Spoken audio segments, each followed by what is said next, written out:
皆さんこんにちは。好奇心 TV です。今回の動画はほとんどの人が無関心な問題かもしれませんが、働き方改革の情報をシェアしていこうと思います。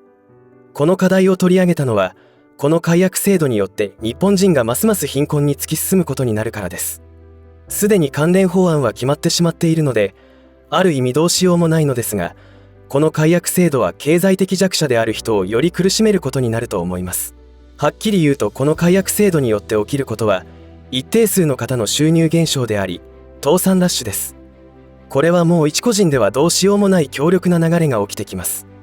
もはやなすすべなしというところなのですが、それでも諦めず生き延びていかなければいけません。この動画によってご視聴の皆さんのマインド設定を強化することのお役に立てればと思います。ぜひ最後までご視聴ください。このチャンネルでは、自分や家族の身を守るためにできることや、日本人がこれ以上騙されることがないようにするための情報を発信しています。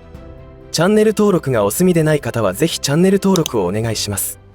さて、働き方改革という言葉自体は随分前から言われていることですから、知らない人はいないと思いますが、詳細については企業内の関連部署の人しか知らないかもしれません。しかし、企業内で問題となるのはいかに関連法案を遵守できるかという課題であり、本当の意味での問題についての危機意識を持っている人は少ないと思います。私はこの働き方改革というのは消費税の増税くらい日本経済をさらにダメにするものだと感じています。反日政治家やあちら側の御用学者とか有識者、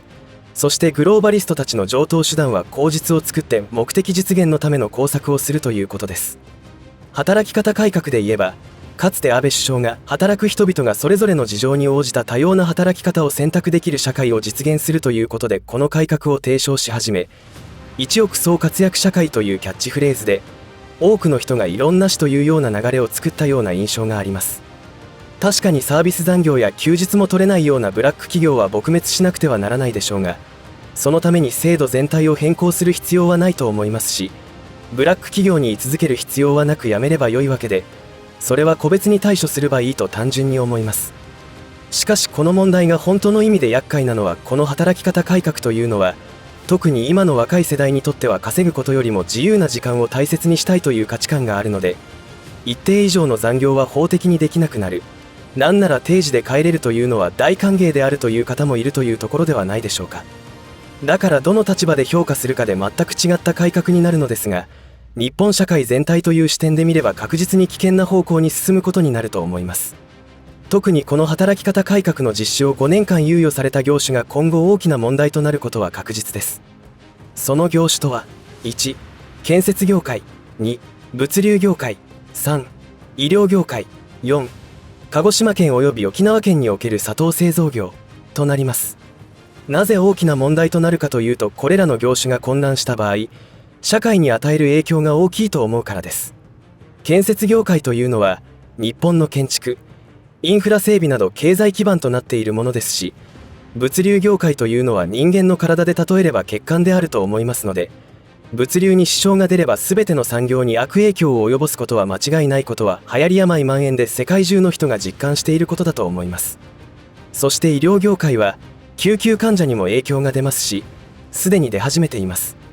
医療業界は特に深刻な状況になっていくと思います。医療業界ほど闇深いところはないわけで、本当に改革すべきは違うところにあるわけでしょうが、足元では地方の医療が崩壊する危機に陥るでしょう。働き方改革については過去にも動画を作成しているので、そちらもぜひご視聴いただきたいのですが、私が考える問題というのは、1、働きたいのに働けない、2、働かなければならないのに働けない、3、人手不足が加速し倒産企業が増える、4、医療現場の崩壊が加速するというところが大きな問題だと思っています。他にも問題は挙げたらキリがありませんが、詳細については割愛します。それよりも総合的に見て私たちが認識しなくてはならないのは、政府は日本国民の幸せを望んでいないかもしれないという可能性です。これはそれぞれ各自が平和ボケした発想を捨て、真剣に考えなければならない重要な問題だと思っています。こんなことを言うと陰謀論だとか言う方もいるかもしれませんが、世界で何が起きているかの潮流を知れば愕然とすると思いますし、分かりやすいのがアメリカと中国の国内で起きていることです。特に日本と同じ民主主義を標榜しているアメリカは今どうなっているかということです。司法が腐敗して耳を疑うようなことばかりが頻発しています。具体的に言えばアメリカ前大統領に対する政治迫害です。そしてそのことについての日本のテレビ、新聞の偏向報道には驚くばかりです。たったこれだけを見ても何かが起きていると察知しなくてはいけません。知れば知るほど恐怖を感じてしまいますし、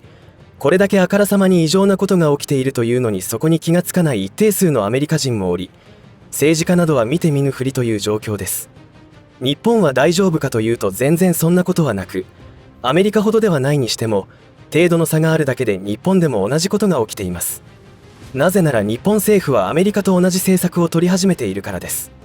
もっと言えば日本人絶滅計画というものの存在はあると考えた方が全てのことがしっくり理解できます。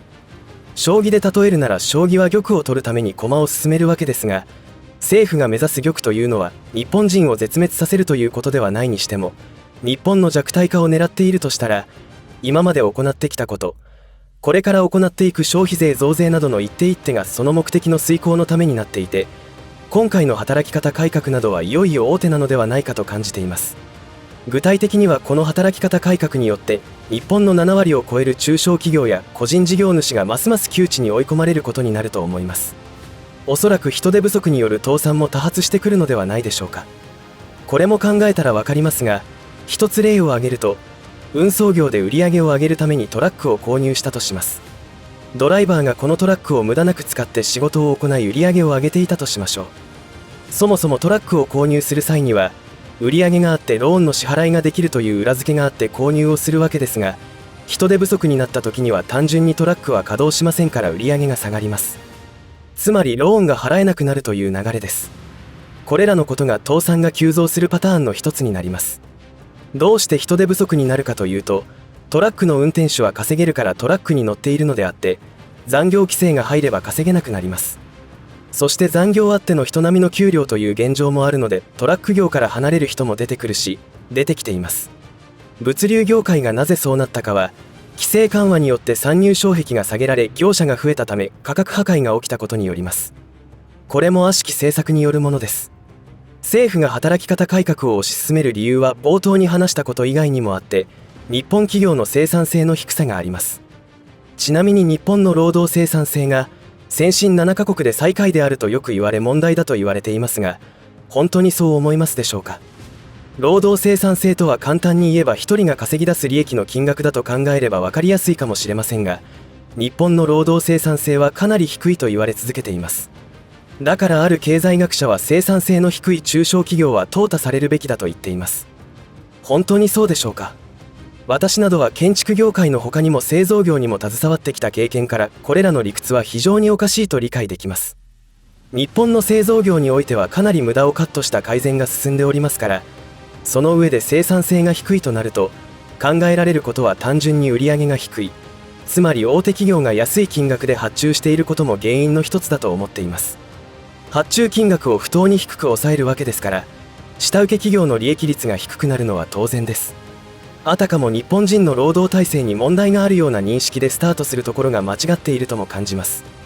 もちろん労働体制に問題がないわけではありません。